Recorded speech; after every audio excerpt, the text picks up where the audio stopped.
nosotros tenemos como una lista de prófugos, pero ellos todos viven bajo identidad diferente, todos.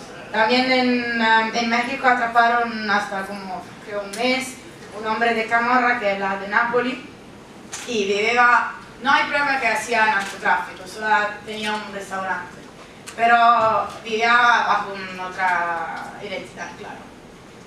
Y ese es el problema, porque también se cree que, por ejemplo, Assisi cuando estaba escuchada hablaba de cambiar a su cara. Entonces, se tiene identidad diferente, cambian la cara, ¿cómo la van a encontrar?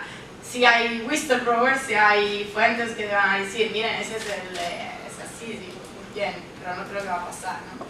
El problema también es que la policía de Italia logró interceptar los BlackBerry, pero después que Assisi fue atrapado en Lisbona, claramente todo el cartel, toda la familia cambió los teléfonos y de BlackBerry se fueron en Sony, hablaban de vamos a comprar un Sony con Android. Y desde este día nunca más lo interceptaron. Atraparon a uno de los hijos en Torino, en el norte de Italia, porque este tío era un idiota, ¿no? Viajaba con un coche muy de lujo y viajaba como 200 kilómetros por hora en la ciudad, okay. Hay un poquito de atención, entonces sí, lo atraparon de esa manera, pero no habían comunicaciones que podían interceptar. Y los fiscales de antimafia de Italia ahora nos dijeron que miren, la manera en que tienen que hacer investigación ahora es como hace 20 años, tienen que pasar mucho tiempo mirándolo en los pueblos, escondido en la selva, para tener un sentido de qué está pasando. No hay manera en que hacen las mismas investigaciones con telecomunicaciones, con WhatsApp, Signal o todo esto. Entonces es muy difícil para ellos. Sí, en el juego de policía y ladrones siempre se juega con las mismas armas. Lo que tiene la policía para interceptar lo tienen los criminales para esconderse. Es inmediatamente disponible para ambas las partes en la nueva tecnología, está en todo lado inmediatamente. Y uno de los otros problemas, por ejemplo, nosotros trabajamos por un mes en Paraguay investigando historias así, y no hay una manera de sacar informaciones sobre la empresa. Sí. No hay una manera. Al final, la única manera por nosotros fue sacarla por Orbis, que es un database, pero es como 20.000 euros, dólares por año. Entonces, tenemos algunos amigos que lo tienen, no sabes si CCRP, la network que lo tienen. Y en esta manera podemos encontrar algunas informaciones sobre las empresas de Paraguay, pero no todas. Sí, porque Orbis no es completo, no es como el registro mercantil del país. Cuando un país no tiene informaciones disponibles, como, qué sé yo, como Uruguay me parece que tiene un secreto bancario de compañía muy fuerte. En Brasil es difícil porque tiene que buscar estado por estado, los registros mercantiles no son federales, entonces cada estado tiene el suyo, y si vos no sabes en cuál estado de Brasil este criminal va a crear su empresa, también tiene que buscar por todos los apodos y apellidos falsos que se sabe que tiene, entonces es todavía más difícil, pero vale, se hace, y por eso es importante la colaboración, porque ¿hay otra pregunta?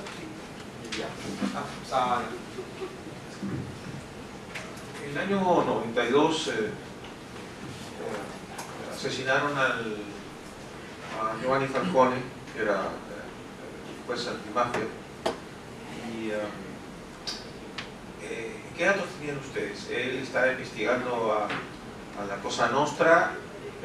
¿Había metido presos a gente de esa mafia? ¿O qué? Y de ahí en adelante,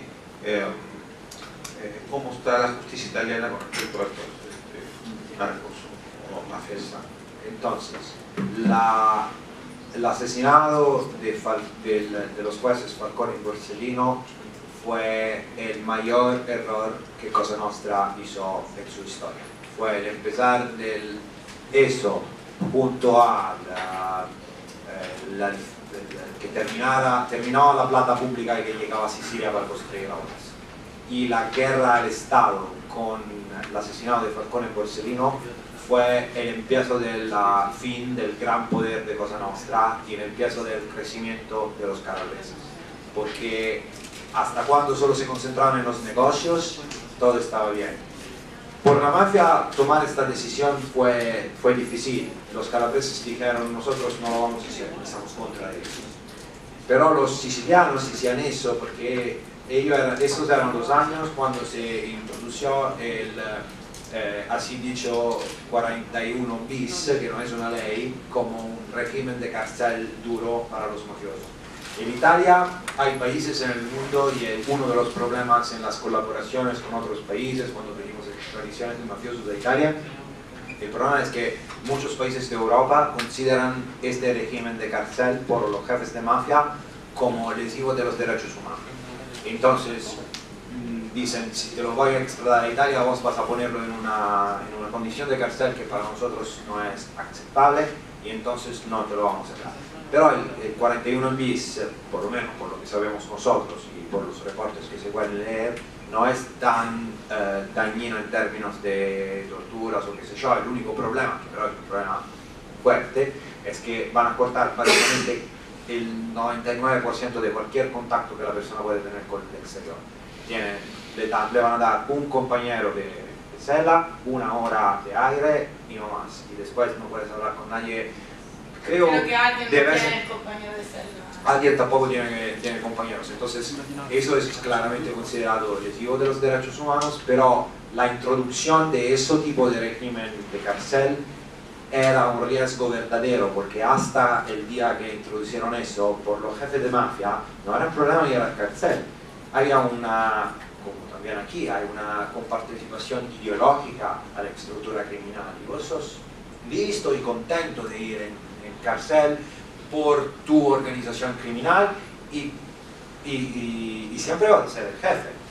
Particularmente lo que decía Cecilia antes, que encontraron, cuando teníamos todavía liras, encontraron billones y billones de liras bajo el campo, enterrados bajo el campo, de hombres que vivían como pastor, muy pobres, jefes de mafia que vivían solo comiendo un poquito de quesito y con las ovejas en el medio del campo, y tenían billones bajo el terreno, pero no los gastaban, no gastaban esta plata. Este tipo de adhesión ideológica al cartel hace sí que si es necesario ir a la cárcel, se va a la cárcel por la familia, claro. Pero cuando se empezaron a introducir este tipo de cárcel era un problema, porque el jefe no podía más comandar desde el cárcel, no podía más hablar con los hijos, tampoco con los abogados de vez en cuando. Entonces, eso fue una de las razones por qué la mafia decidió de hacer guerra al Estado y de matar a los jueces. Pero se volvió contra ellos, porque el Estado, no solo el Estado respondió de manera muy fuerte, como que se movilizó por la primera vez una opinión popular contra de ellos muy fuerte. Hasta el día de la muerte de Falcone y Borsellino, la mafia no existía, o si existía no era peor del Estado, pero la verdadera mafia es el Estado, decían en Sicilia, cosas así. Desde la muerte de Falcone y Borsellino en Sicilia hemos visto un cambio cultural muy fuerte, algo que todavía en Calabria no pasó, no a nivel de lo que pasó en Sicilia. Los jóvenes están todos contra de la mafia, se hacen manifestaciones, vale, muchos, completamente diferente que Calabria. En Sicilia. Sí, qué sí. Entonces, entonces de una forma estratégicamente fue un grave error por la mafia siciliana. Comportó que la Ndrangheta subió al poder. Pero sí, entonces no era tan lo que tenía Falcone y Borsellino como informaciones precisas sobre los negocios de la mafia, porque estas informaciones de vez en cuando salen. Ya existían investigaciones muy fuertes sobre los negocios de la mafia, sobre las relaciones con la política. Hace 2 semanas, creo, salió la sentencia del proceso sobre la tratativa entre Estado y mafia, y los tribunales ahora dicen que sí, existió una tratativa entre el Estado y la mafia y que se hicieron negocios. Entonces, estas informaciones, estas investigaciones estaban yendo por su ruta Falcone o no Falcone, habrían sido lo mismo. Pero esos cambios de legislación para ellos eran un problema. Creo que una parte de la pregunta era cómo es la situación hoy. Sí. La situación hoy es que toda la mayor ciudad de Italia tiene una unidad fiscal antimafia y son entre, no sé, como 10 o 20 fiscal. Depende, claramente en el sur de Italia tiene un poco más de fiscal antimafia. La mayoría de estos fiscales viven bajo protección armada, algunos de ellos viven bajo 6 o 7 guardias armadas y habían amenazas más de una vez. Sobre todo hay un Nicola Gratteri que es conocido por todo el trabajo que hizo en Reggio Calabria. En Calabria la mayoría de las investigaciones antimafia de los últimos 15 años fueron dirigidos por este fiscal y habían amenazas claramente a él y todos los otros más jóvenes fiscales de su equipo. Nunca pasó algo físico, práctico, pero no se puede saber. Entonces que tienen una vida muy difícil, claro, no tienen una vida libre. También tenemos algunos periodistas bajo protección armada y tenemos también periodistas que están bajo una, se llama surveillance, como la policía de Italia o la fiscal lo protegen sí, una en observación una manera así. No es una escolta armada, pero tiene surveillance sobre su seguridad. Pero sí, hay muchos periodistas hay muchas amenazas. La mayoría de las amenazas son legales. Por ejemplo, uno de nuestros compañeros que escribe por uno de los periódicos en el norte, en Torino, que trabajó con nosotros sobre el Assisi, uno de los narcos le pidió 300.000 euros por una investigación. Y este narco está condenado. Le pidió legalmente. Su abogado hizo una libel cause, vuestro artículo es dañino por mi imagen como narcotraficante condenado y pudo pedir 300.000 euros. Sí. Ahora, No va a vencer. nunca va a ganar, nunca va a ganar, pero es una intimidación muy fuerte porque el periodista necesita sacar plata ahora para pagar un abogado y era un proceso que puede salir 10 años.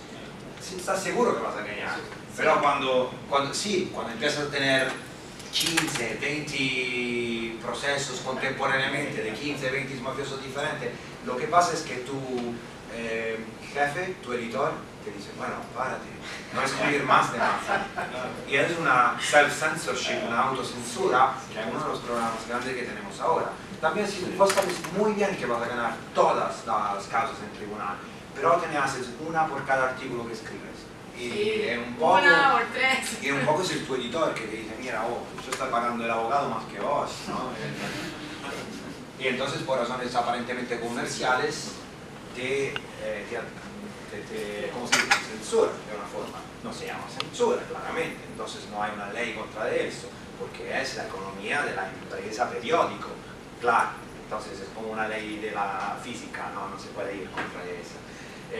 Pero por suerte hay periódicos que no tienen miedo de eso, hay abogados en Italia que hacen ese servicio muy bien, pero en Italia es el país de los abogados. Y otra parte de tu pregunta era ¿cómo van los procesos? Bueno, desde la policía, claro que hay policía corrupta también en Italia, pero decimos desde el empiezo de la investigación hasta el primer grado de juicio, a donde hay atención de prensa y de opinión pública, vemos que los mafiosos en el primer grado del proceso siempre se quedan con condenas a 12, 15, 20, 30 años de cárcel por asociación mafiosa y narcotráfico. Después hay la apelación y no hay periodistas ni opinión pública que van a seguir qué pasa en la apelación. Y entonces siempre vemos que estas condenas se vuelven a 8 años, 8 años con un buen comportamiento en cárcel se vuelven en 6, entonces en estos 6 años hay mi hijo afuera que controla mi negocio por esos 6 años y 6 años estoy de nuevo afuera. Ese es el problema, es que como la atención de prensa y opinión pública baja, allá no tengo pruebas, entonces lo digo con el beneficio del duda, pero no se sabe cómo es que condenas de 20 años después se vuelven a 9, que después son 5 o 6 o lo que sea. Y eso pasa muchísimo, muchísimo. Entonces la estructura del poder se queda igual, está allá. Bueno, ¿dónde está? Ustedes hablan de familias y de, digamos, zonas geográficas muy específicas en Italia, en donde se han especializado, digamos, ya a nivel de larga data, ¿no? de años, en el negocio ¿no? de lo oculto, de lo sucio, del narcotráfico, del crimen organizado. No, hablamos de Sicilia, habla de la zona de Calabria, ¿no? De la Calabria. Yo no sé si esto también se extienda hacia la zona de la Liguria. No sé qué relación tiene, porque la Liguria es un espacio de donde vino la migración italiana al Perú. Es decir, no vino de Sicilia, ¿no? De la zona de Calabria, sino de la Liguria. ¿Pero en ¿no? qué años? Ya te estoy hablando desde Colón, pues, ¿no? Cuando viene saliendo ¿no? Y efectivamente, en 1800, comienzo de la República, hay una migración fuerte, pero sobre todo cuando la navegación a vapor desplaza la navegación a vela, ¿no? Que la introducen los franceses. Entonces ahí se vino una gran cantidad de italianos, sobre todo al Perú, y se asientan en Callao. Interesante. Sí, claro, ese es un poco lo que podría amarrar este tema, ¿no? Que estamos hablando, porque además, como venían con esta experiencia de la navegación, se hacen en la Marina de Guerra del Perú. ¿No? Sí, Tú te das cuenta, toda la relación de los nombres de claro. almirantes en el Perú, pues tienen esa ascendencia, la Liguria. Entonces por ahí hay una pista para seguir. Digamos, he hablado antes que ahora está libre aquí, vive en Génova. El puerto de Génova ha sido un puerto muy importante por el tráfico, por el narcotráfico, antes que construyeron Gioia Tauro. Gioia Tauro es, bueno, Génova es el puerto más importante de Italia, pero Gioia Tauro, que es y eso explica todo, porque espera, un poco de mapa es necesaria por eso. En el máximo del sur de la Calabria, en un área donde no hay carreteras, no hay industria, no hay empresas, no hay tren, no hay casi nada, construyeron el más importante puerto de movimentación de containers de Italia. Gioia Tauro es el más grande puerto de Italia por el número de containers y está en un lugar que no tiene las estructuras para traer estos containers al resto de Europa. Entonces, claramente hay un montón de investigaciones que demostraron cómo los clan, las andrinas del área de Gioia Tauro invirtieron un montón de plata en la construcción y en la participación y en el control del puerto de Gioia Tauro. Hay como 5 o 6 investigaciones diferentes donde la fiscalía dice un oficial de la aduana corrupto ayudó a los criminales a hacer eso, y son como 6 o 7 años que ancora no encuentran cuál es este puto oficial corrupto al puerto de Gioia Tauro. Entonces, o lo saben pero no pueden hacer nada por otras razones, o prefieren controlar su teléfono sabiendo que es él y no atraparlo porque por lo menos tienen una fuente de informaciones constante de lo que pasa allá, pero no sé cuál es el detalle, pero el facto es que todo este puerto muy importante está en el medio de nada. Esa es una autopista muy pequeña que solo terminaron de construir hace poquísimos años y no hay industrias allá. Entonces, si Génova es importante, era más importante todavía antes que construyeran este puerto, y hay una penetración criminal en Liguria muy fuerte. Entonces es probable que si hay una... yo empezaría a buscar en Callao los nombres de los mafiosos calabreses que ya han sido identificados como fuertes en el área de Génova y del Piemonte. Porque el Piemonte, que es la región inmediatamente al norte de la Liguria, es una de las áreas más fuertes industrialmente de Italia, una de las áreas que más emigración interna ha tenido, y una pequeña ciudad cerca de Torino que se llama Volpiano parece que fue el laboratorio del empiezo del narcotráfico italiano. no solo Nicola Sisi, como Pasquale Marando, de la familia Marando, que es uno de los clanes de 'Ndrangheta más poderosos, o que eran más poderosos en esos años, fue uno de los primeros, si no el primero en absoluto, narco italiano a tener contactos directos con los carteles de aquí, sin intermediarios. Entonces, seguramente yo empezaría a buscar estos nombres de estas familias que ya eran fuertes aquí antes del desarrollo de los puertos aquí. Puede ser que estaba allá, porque la migración no es un proceso que pasó ahora y después se corta, ¿no? Siempre vas buscando, pero mi tío emigró allá hace 10 años, hace 15 años, yo me voy allá también, entonces empezaría de allá. Claro, si encuentras nombres, nosotros estamos listos para ayudar a ver quién son. Tenemos todavía 2 minutos y después podemos continuar. Yo también tengo familia en Perú, pero no es más.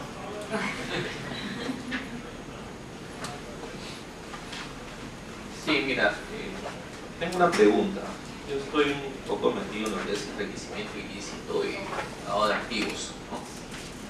Cuando uno, enriquecimiento ilícito y lavado de activos, básicamente lo que es de money laundering, ¿no?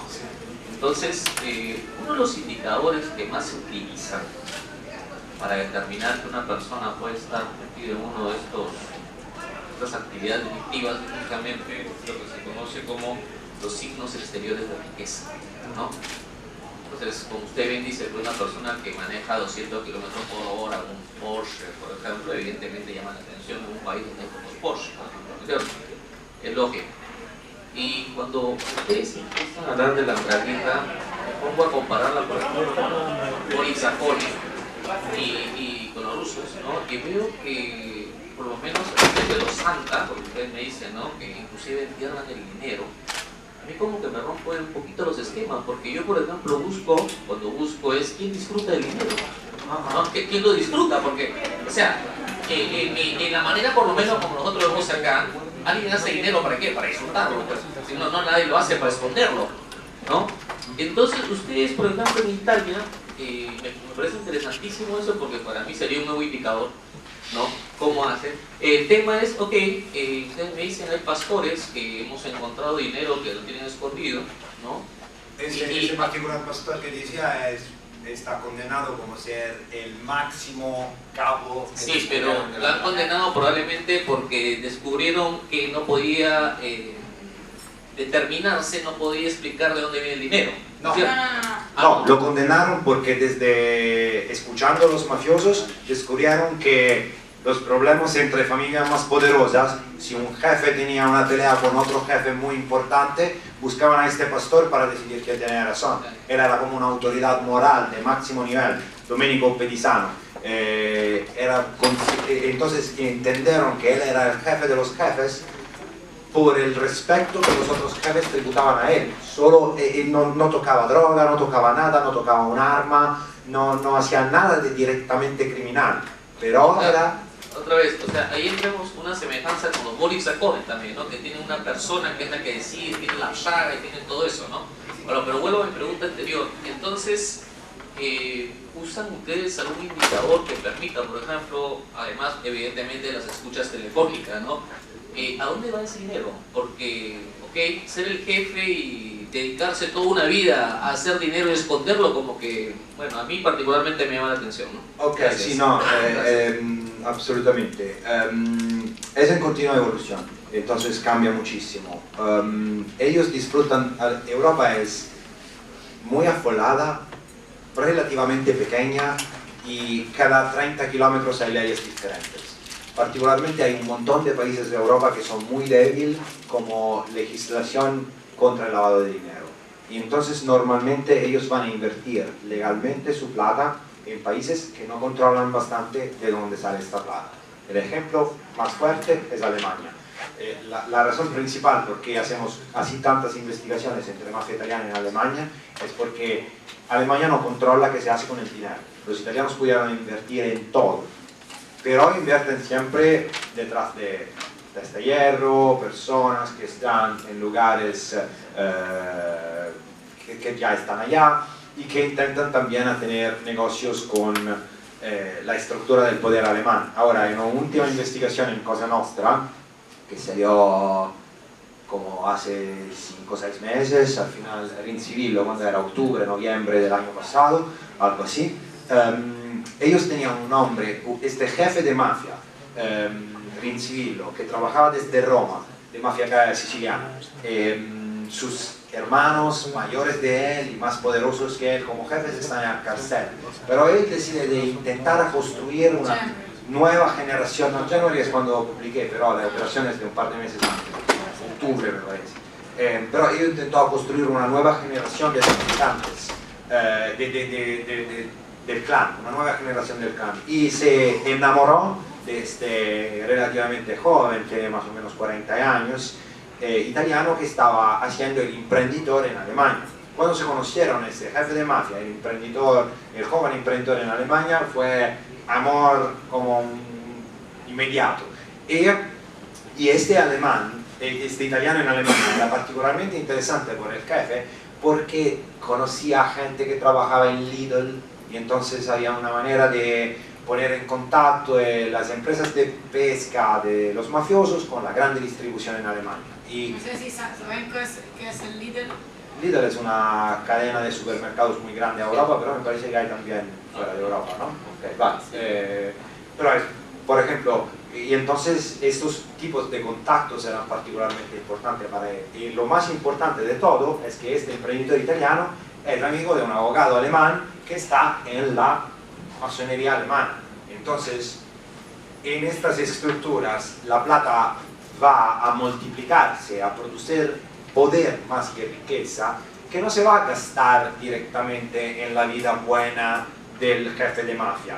Porque, vale, la gente del sur de Italia tiene razón en pensar que la vida en el sur de Italia ya es bastante buena. La comida es buena, el clima es bueno, no van a buscar, solo la Camorra tiene esta búsqueda de mucha plata y mostramos la plata que tenemos públicamente, pero también porque Nápoles es una grande ciudad, ¿no? Entonces tu identidad desaparece si vos no haces ver que sos rico. Las otras mafias italianas viven de redes de pequeñas ciudades. Reggio Calabria tiene 150.000 habitantes, que es la capital de la 'ndrangheta de una forma. Hay 160 ndrinas diferentes en una ciudad que tiene tampoco 150.000 habitantes.